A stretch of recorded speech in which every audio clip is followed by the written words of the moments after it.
This is Masterchef Ireland. The final heat is on. Over the last 3 weeks, 18 amateur cooks have battled it out for a place in the final 10. Now 6 more enter the kitchen, out to prove that they have the stuff that MasterChef champions are made of. But only the best can go through to the next stage. I'm desperate to do well in this. You know that any one thing can go wrong if you're not on top of it. I do have a drive to win. We're getting close to the final 10, aren't we? We are, Dylan. Let's get the next 6 contestants in.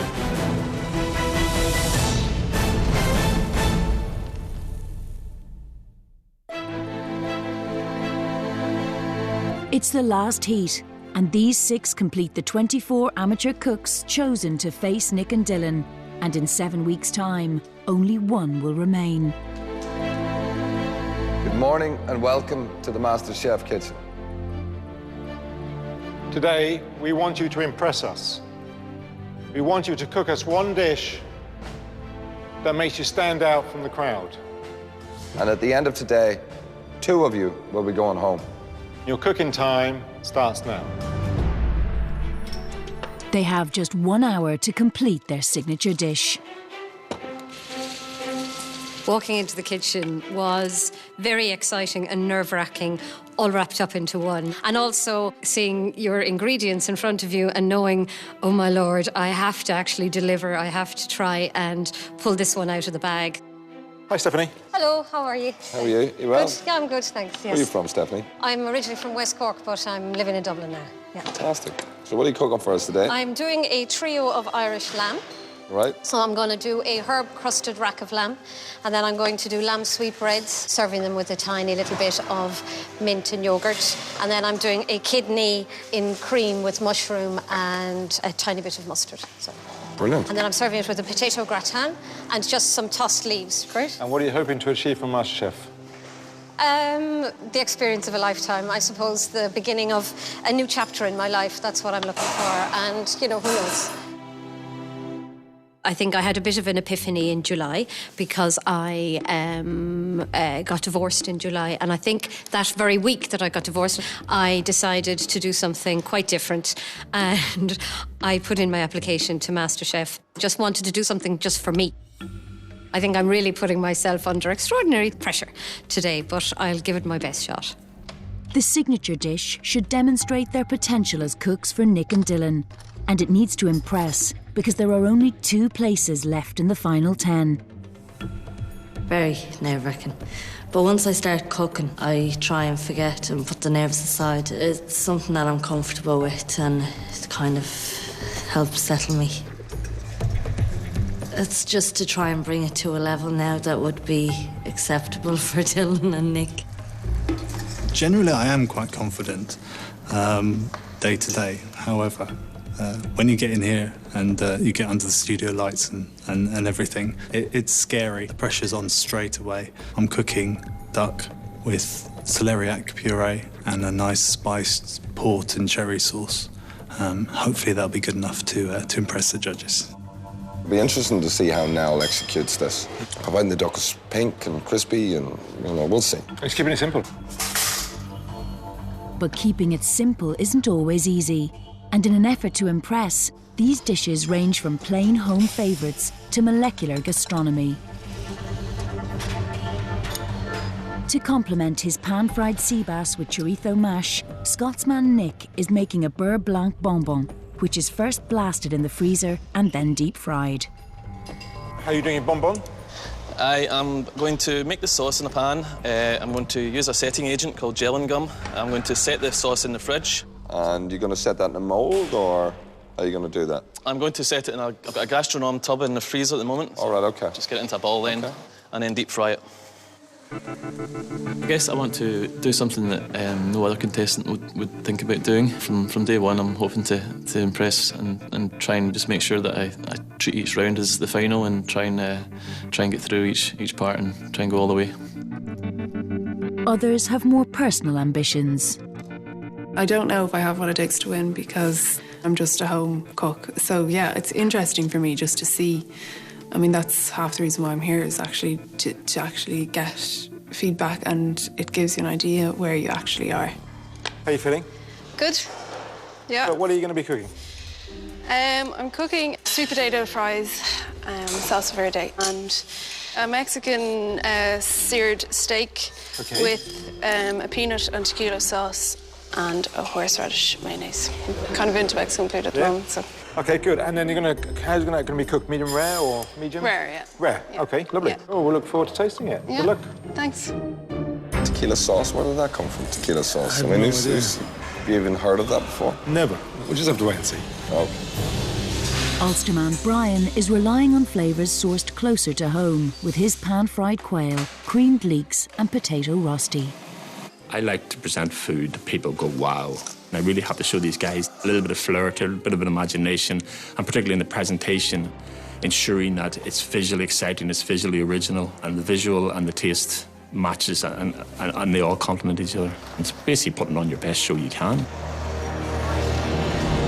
Are you a messy cook, Brian? It's definitely evidence of it, Brian. Well, you know, I do try to keep it a little bit tidy, but I suppose time pressures, but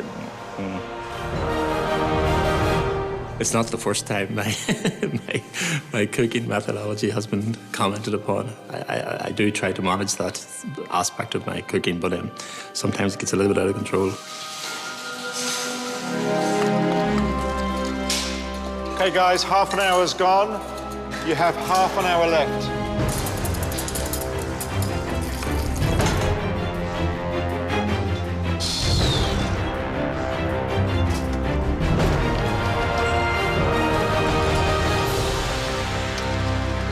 Sonia, the last of today's contestants, hopes to make a splash with her surf and turf with triple cooked chips. How are you? Not too bad, thank Good. you. So tell us. I am making surf and turf. And what's the turf? Fillet steak. Do you cook much, Sonia? I do, a lot. I love cooking. Yeah. What do you like about it? Helps de-stress me and Therapeutic? yeah, and I love food. What's your strengths? Hopefully flavours. Good. What's your weakness? Work in this oven. Yeah. Yes. let me do this with you. If they get dirty, it switches its 12 off. So whenever it does that, just keep Jenny Mac, I wish I had Dylan cleaning my cooker at home for me. it easy, Tiger.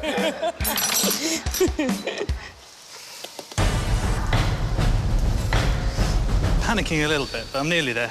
Trying to make sure that I get a nice, smooth puree. One question. Where's the parsnip going? I'm going to do some little parsnip and carrot crisps. Cool. So celeriac, the cherries, and parsnip as well as the dough. Yeah. Today, 5 out of 6 cooks have chosen to deep fry various ingredients, including Nick, who is going from freezer to fryer with his bonbons.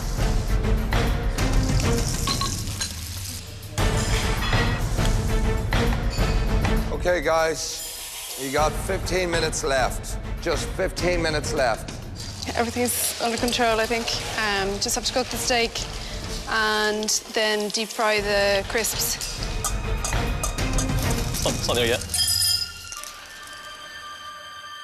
Still to come. Under pressure. It's lumpy, like baby sick. Just like the spot in your shoulder. The first cook to leave the Masterchef kitchen is... The last of the 4 Masterchef heats is underway. 6 amateur cooks are battling it out for a coveted place in the final 10. And with time nearly up on the signature dish challenge, the pressure is intense.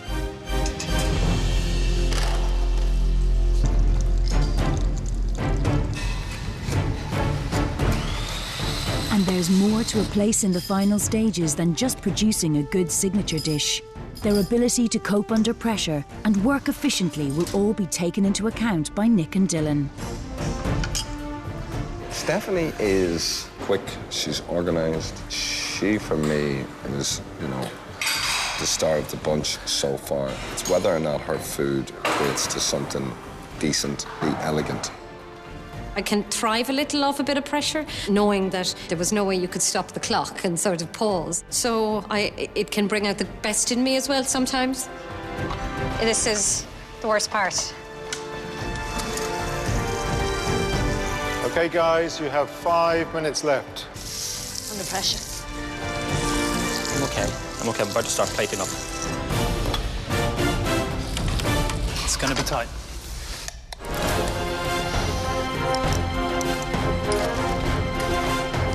But okay, guys, that's it. Time is up. You step away. You get that feeling that you want to push yourself and you want to try and challenge yourself, and I would love for it to be the start of something special. Okay, Stephanie, you bring up your dish.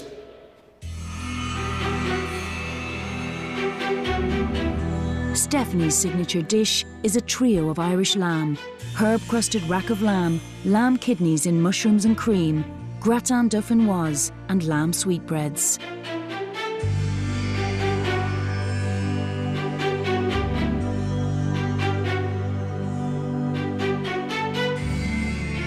First of all, I have to say that I really liked the way you worked today. You seemed very much in control, very much sure of what you were doing. And I love this plate of food. I love that you've displayed that you can actually cook. I think there are little things and little imperfections here and there. Maybe the lamb, maybe slightly in seasoning. I love that you chose 2 different types of cheese to gratinate the dauphinoise. These little details are absolutely paramount in moving forward. I think you've shown a real passion and love for food. It looks fresh, looks delightful, looks inviting. Really well done. Thank you. Good day's work. Thank you. Excellent. Thank you. It gave me great boost and made me very excited, I suppose, and positive about today. But at the same time, exceptionally nervous in order to be able to deliver on that, because that's a lot of expectation then comes with that. The judges weren't buzzing with enthusiasm when they first heard about Brenda's Tex-Mex dish. But can she win them over with her Mexican seared beef with peanut and tequila sauce and sweet potato salsa verde? How you feeling? A bit disappointed. Why? Tell me. Undercooked steak, which is very disappointing. Bleu. Yeah. Okay. I do like my steak cooked that way anyway.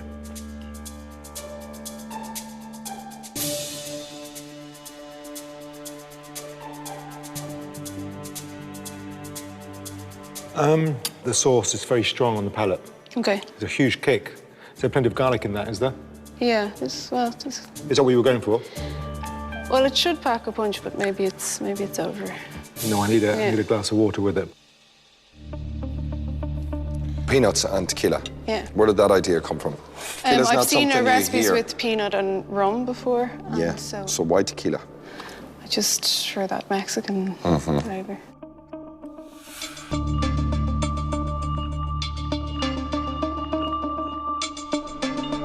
The only thing I'll say, I love the raw radish. I like the sweet potato.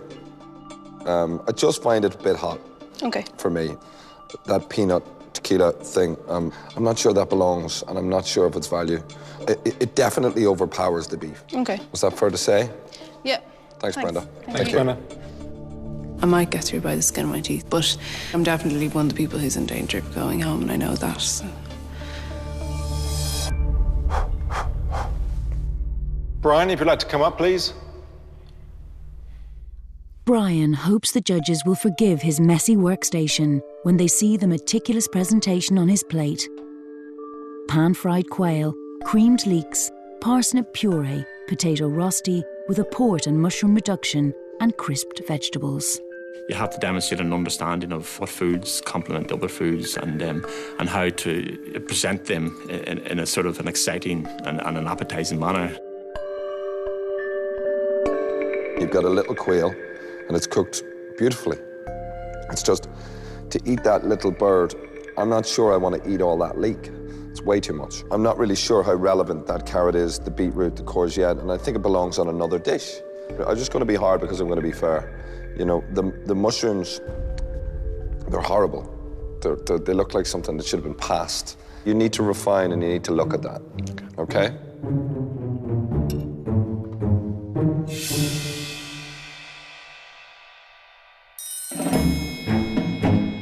It's not that bad. I mean, the quails are nicely cooked, but it does tend to be a bit too big for me, and it just, at the end of the day, it gets quite boring after you've tasted a few mouthfuls. I really don't want to get kicked out on the first day.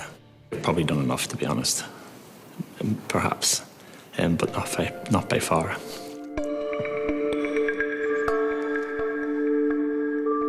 Next, Sonia, with her surf and turf of lobster and fillet steak, with triple cooked chips, steamed watercress, and lime and chili aioli and hollandaise sauce.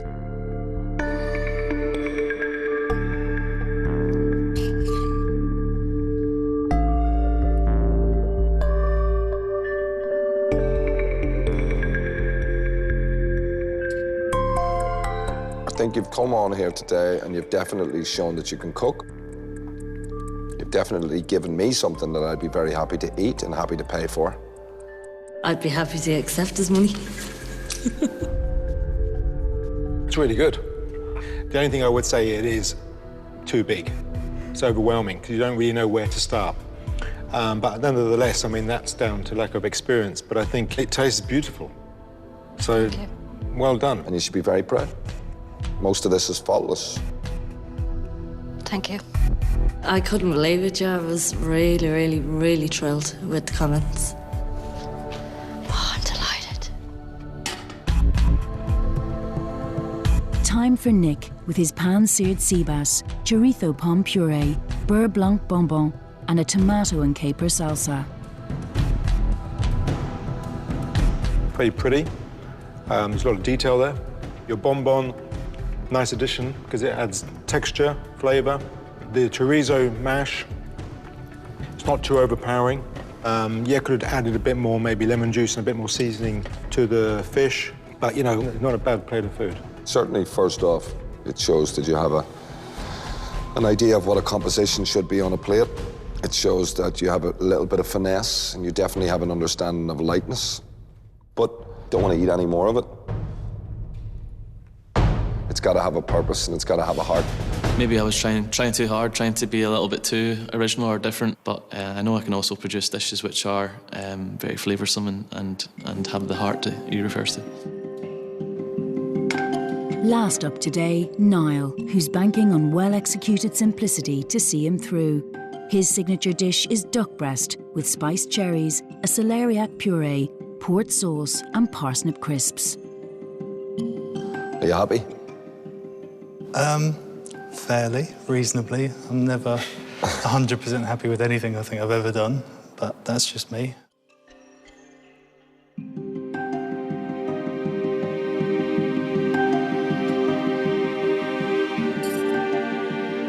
You've cooked the duck nicely, you really have. The celeriac puree is lumpy. It ends up like baby sick. Looks like the spot in your shoulder. Those crispy bits that are just irrelevant for me. But joining the dish, which is the hardest thing, you've done that. The best dishes are the simplest, and when you come in and just do, say, 4 elements onto the plate, which is commendable, but every element has to really be fantastic. Yeah. The puree has to be that sort of nice, smooth thickness to it, velvety. And it's unfortunate because, you know, you do get the taste of the celeriac in there. It's just the consistency of it. If you're going to do a simple dish, then you really have to nail them all, and I didn't, and I'm kicking myself because it's going to be my downfall, and it all hangs in the balance now.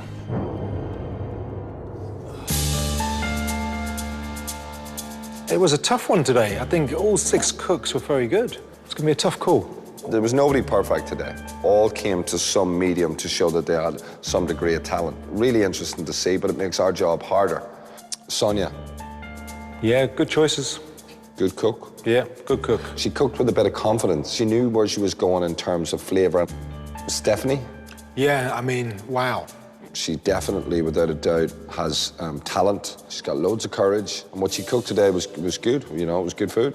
Nick, definitely the best presented dish of the day. Yeah, but underneath it all, there was a few things lacking. You know, there was the intensity of the flavour wasn't shining through. It wasn't as good as some of the other flavours that were there. That tequila and peanut. It wasn't the worst dish we've seen in the competition, but it's not worth sending any of the others home over But okay, let's put her against Nick, for instance, right? His dish was nice and pretty, but it lacked substance. Would you say... Yeah, but it had flavour. So, Niall and Brian. See, if I had to weigh up between the two, I liked Niall's dish for the simplistic reasons of what the components add up to, the flavouring, the taste. But he could have executed those things much better. I'd rather go with a cook who needs to refine and everything is relevant than somebody who doesn't know when to stop.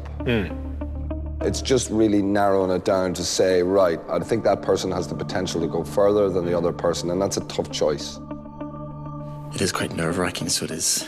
I really want to stay on if I can, you know. Well, I'd love to stay, definitely love to stay, just to be given the opportunity to prove myself. The one big negative is hanging over me like a sword of Damocles, and I think it might have cost me a place, which sucks. Thank you for cooking for us today. We had a very difficult decision to make.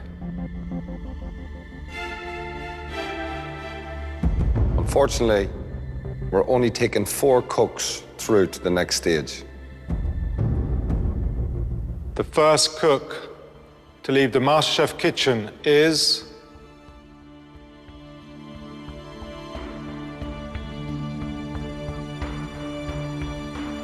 Brenda. Thanks, Brenda. Thanks, Brenda. Maybe looking back, I might pick something maybe a little simpler, and just with less elements, just focus on getting them right. But you live and learn.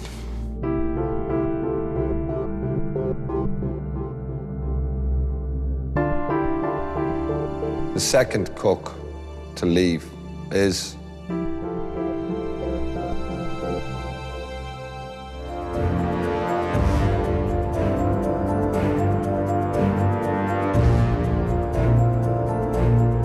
Brian.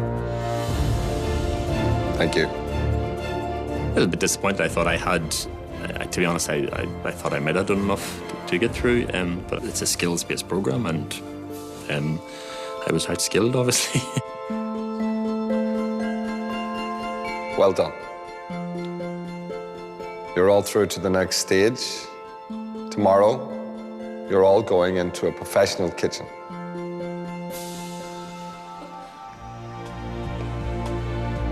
Each of you will experience a lunch service where you will be cooking for paying customers. The very best of luck.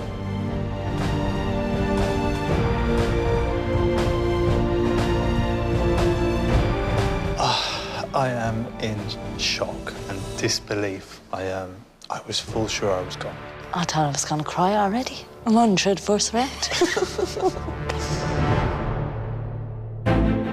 Next time on MasterChef Ireland. I can't believe we're being unleashed on the public. Will I get a trial run at this place in Ireland? That was it. Hey, service!